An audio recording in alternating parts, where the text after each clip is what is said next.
सत्संग जी, प्रेम से कहना आज आप सबके दर्शन 2 महीने के अंतराल बाद हो रहे हैं और जितना ही प्यार आप सबके द्वारा यहाँ पहुँच रहा है उतना ही प्यार हृदय में दास के और सतगुरु माता जी के भी महसूस हो रहा है। इस प्रेम को देखकर, इस उत्साह को देखकर, इस नज़ारे को देखकर कि किस प्रकार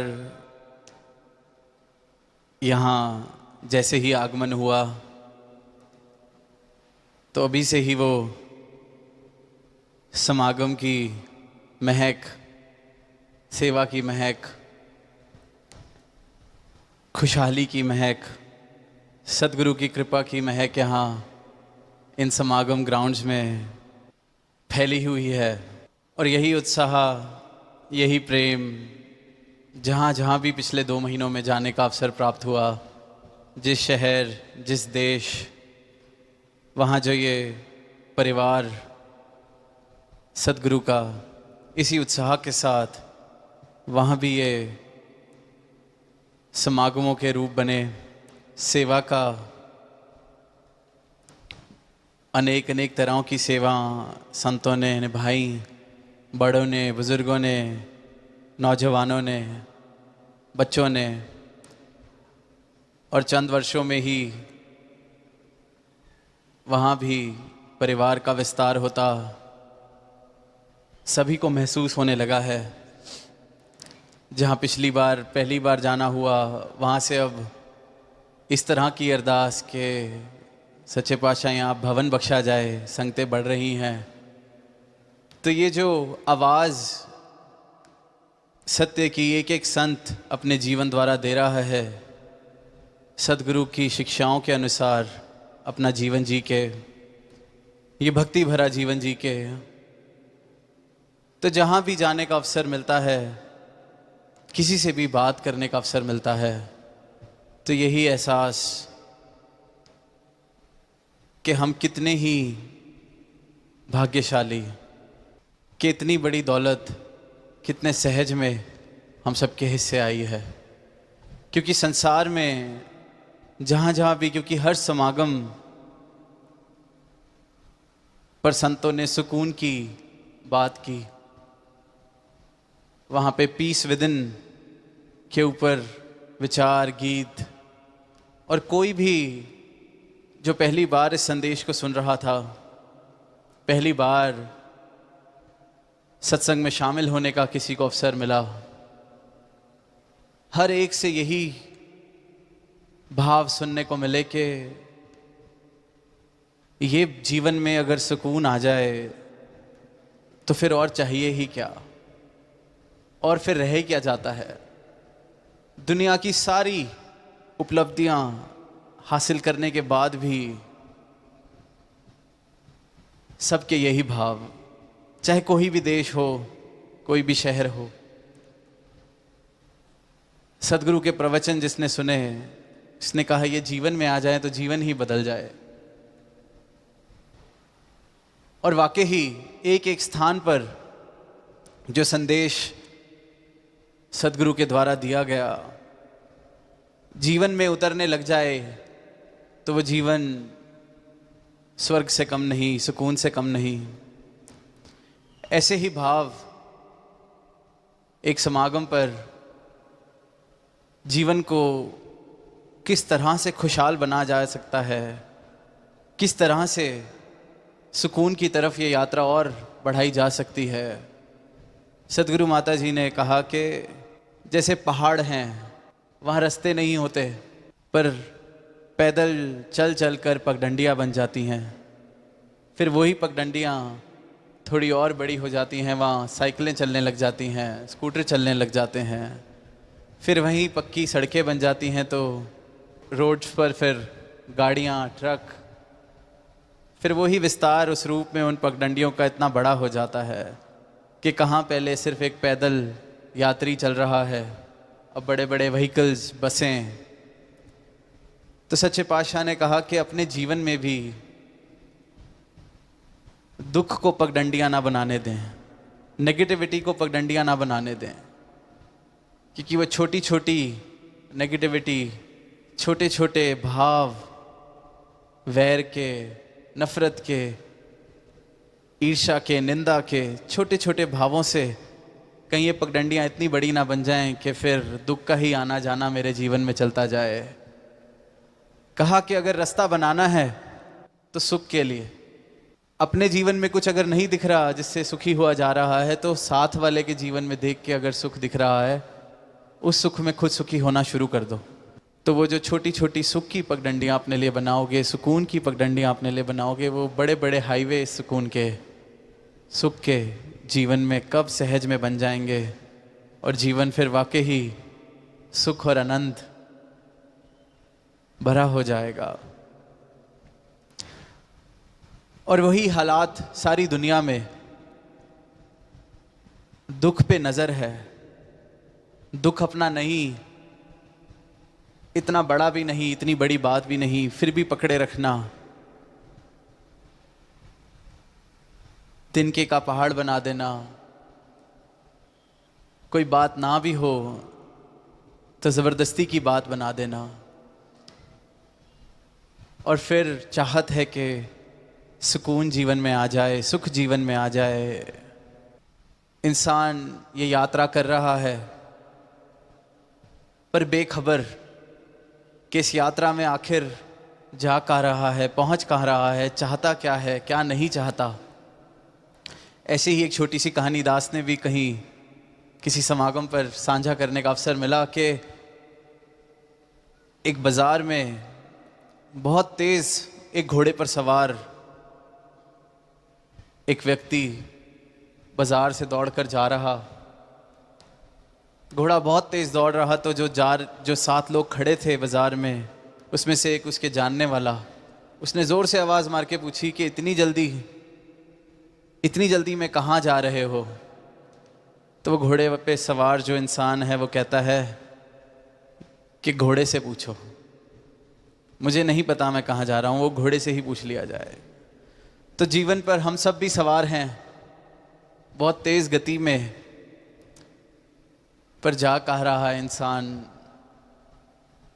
वो इंसान कहता है कि वो मुझसे ना पूछो,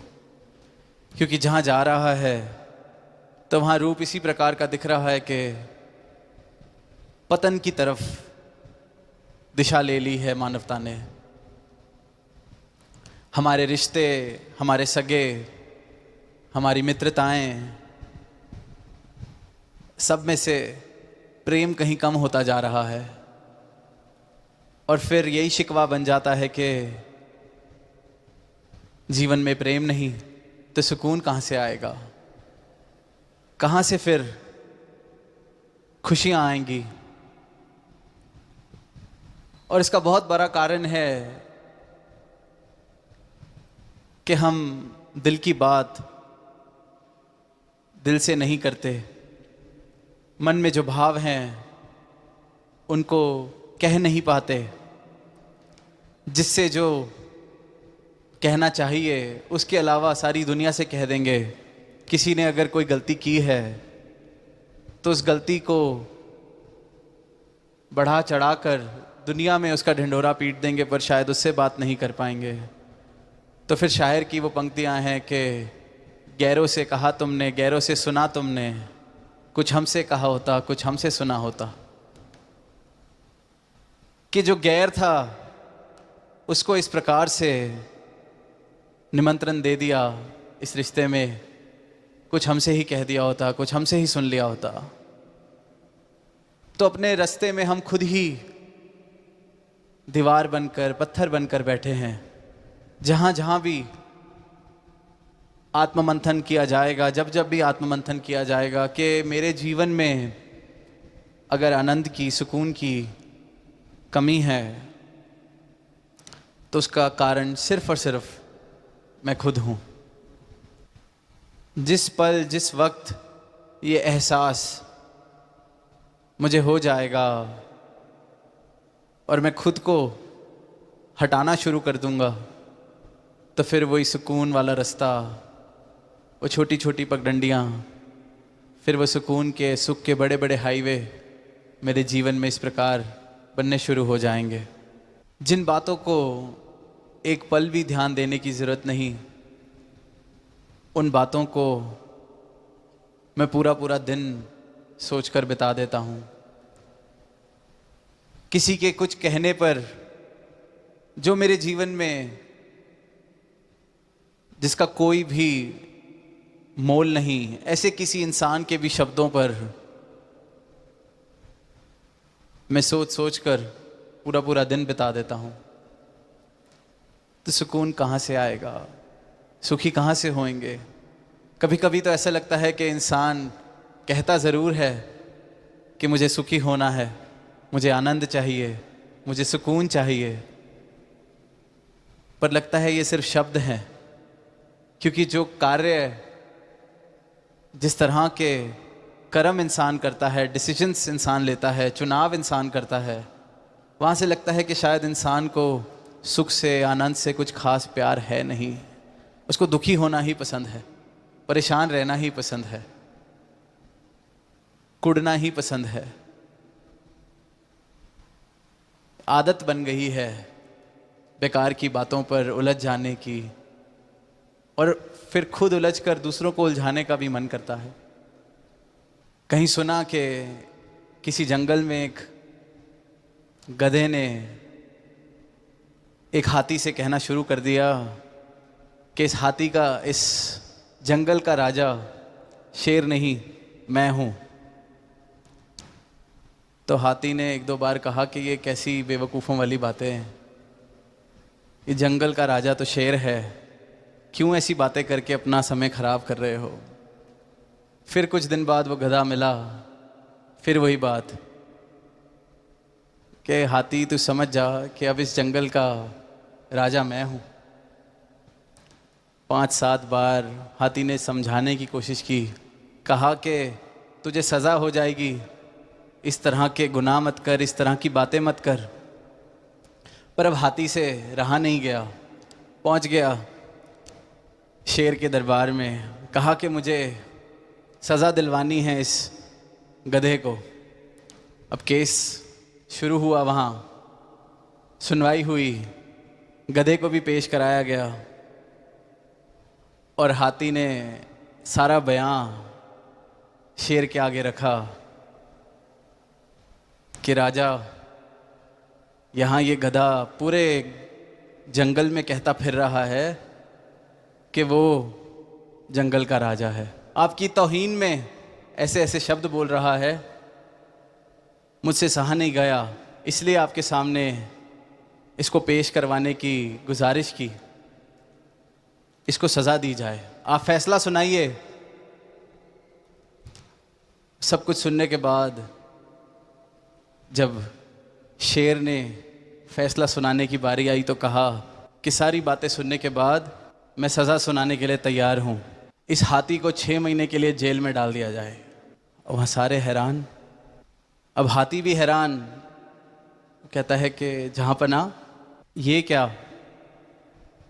तो जहाँपना आगे से कहते हैं कि जिस हाथी को इतनी समझ नहीं कि गधे की बात पर कितना ध्यान, कितना जोर देना है, सज़ा उसी को मिलनी चाहिए। पहले तो अपना दिमाग उसने इसकी बातों में आके ख़राब किया, वहाँ तक भी ठीक था, अब ये पूरा का पूरा दरबार सजवा के मेरा भी समय इसने गधे की वजह से ख़राब किया, तो सज़ा गधे को नहीं, इस हाथी को ही मिलनी चाहिए। और हमारा जीवन भी कुछ इसी प्रकार चलता है, खुद को ही सज़ा दिलवा देते हैं ऐसी बेतुकी बातों को ज़रूरत से ज़्यादा ध्यान देकर। जिस बात का, जिस इंसान का, जिस तौर तरीके का कुछ मेल ही नहीं, कुछ मोल ही नहीं। अब जब सद्गुरु ने ब्रह्म ज्ञान दे दिया, अंधकार से प्रकाश की ओर का रास्ता दिखा दिया, और फिर मैं अंधकार वाली, भ्रांतियों वाली, अज्ञानों वाली, संसार वाली बातों में उलझ जाऊं, फिर फंस जाऊं, तो सज़ा मैं खुद को ही दिलवा रहा हूँ, सज़ा मैं साथ साथ काट रहा हूँ। फिर रोशनी से, प्रकाश से अंधेरे की तरफ खुद को धकेल लेता हूँ। तो ये जो अवसर मिला है, पहला अवसर कि ये तन, ये मानव जीवन, और फिर इतना बड़ा परोपकार, इतनी बड़ा रहम सदगुरु का कि ये अंधकार में नहीं बिता रहे इस जीवन को, सत्य ये परमात्मा जीवन में आ गया है। आज वो कहानी सुन रहे थे सत्संग में कि गुरु साहिबान वहाँ झोपड़ी में ठहरे, उसके बाद फरमान दे दिया कि इस झोपड़ी को तोड़ दिया जाए। और झोपड़ी जिसकी थी उसने आखिरी जो स्तंभ था, आखिरी जो पिलर था, वो खुद ही तोड़ा। और फिर कुछ समय बाद वहाँ महल खड़े थे। तो सदगुरु हमारी इस मैं की झोपड़ी को तोड़ते हैं। वो एक एक पल में, एक एक विचार में ये कह रहे हैं कि इस मैं की झोपड़ी को तोड़ दो, और फिर निरंकार का महल इस जीवन में बसेगा। मेरे मन से मैं अपनी इस मैं की झोपड़ी को तोड़ने को जिस दिन तैयार हो जाऊंगा, उस दिन निरंकार का महल साथ साथ सदगुरु की कृपा से मेरे जीवन में खड़ा होना शुरू हो जाएगा। पर इंसान उस झोपड़ी को खोने से डरता है। हम अपनी मैं को खोने से डरते हैं, और इसलिए फिर वो फासला अभी भी है सुकून और मेरे बीच में। झलकियाँ मिलती हैं जब इनकी उपस्थिति में मैं होता हूँ, तो सुकून की झलकियाँ ज़रूर मिलती हैं, महसूस भी करता हूँ, एहसास भी होता है। पर इस झोपड़ी को खुद अपने हाथ से तोड़ना शुरू कर दें, तोड़ दें, फेंक दें, मान ले कि इस झोपड़ी को छोड़ने में ही आनंद है, सुकून है, तो वहीं फिर इस परमात्मा ने खुद बस जाना है, सदगुरु ने खुद बस जाना है। इस परमात्म के, इस सत्य के महल मेरे मन में खड़े हो जाने हैं। तो ये ब्रह्म ज्ञान जीवन में आने के बाद, जीवन में अगर ट्रांसफॉर्मेशन, रूपांतरण नहीं आ रहा या नहीं आना शुरू हुआ, तभी ब्रह्म ज्ञान या ये संतों की वाणी ये सिर्फ थ्योरेटिकली मेरे जीवन में इसका प्रवेश हुआ है, सिर्फ शब्द मात्र का मेरे जीवन में प्रवेश हुआ है। जिस पल ये पूर्ण रूप से मेरे मन में, अंतर मन में सदगुरु की इस दात का प्रवेश हो जाए, सदगुरु के उपदेशों का प्रवेश होना शुरू हो जाए, तो मेरे जीवन में एक ऐसा रूपांतर होना शुरू होता है, बल्कि दास कहेगा कि क्रांति होनी शुरू होती है। अक्सर दुनिया में क्रांति की बात की जाती है, रेवोल्यूशन की बात की जाती है, पर सबसे बड़ी क्रांति एक इंसान के जीवन में तब घटती है जब उसका जीवन अंधकार से प्रकाश में आके खड़ा हो जाता है। सबसे बड़ी रेवोल्यूशन अपने इस जीवन में झूठ से नाता तोड़कर सत्य से नाता जोड़ लेना है। और ये क्रांति सदगुरु एक एक इंसान के जीवन में घटा रहे हैं, और हम सबको इस रहमत का एहसास, इस परोपकार का एहसास अपने जीवन में जब तक बनाए रखेंगे, तो जीवन मेरा मूविंग टुवर्ड्स सुकून ही रहेगा, फेसिंग टुवर्ड्स सुकून ही रहेगा। और पूर्ण रूप से जिस वक्त अपनी मैं वाली झोपड़ी को खुद ही ढह देंगे, तो वहाँ फिर सुकून के महल खड़े होने निश्चित हैं। तो अब आने वाले समय में इन ग्राउंड्स पर रोज़ ही निरंतर आपके दर्शन, चाहे सेवा के दौरान, चाहे जैसे सुना के रौनक के दौरान, दूध जलेबी के दौरान, निरंतर अब समागम तक ये आनंद भरा रूप इस मैदान पर, उत्सव भरा रूप एक सदगुरु की कृपा से बनेगा। तो यही प्रयास रहे कि ये जो विस्तार थीम, जो भाव सदगुरु ने दिए हैं, तो हम सबके मनों में भी अपनी मैं वाली झोपड़ी को तोड़कर इस परमात्मा के महल का, सत्य के महल का वास हो जाए, ऐसा विस्तार हम सबके जीवन में हो। तो इन्हीं भावों के साथ दास इजाज़त चाहेगा। प्रेम से कहना धन्यवाद।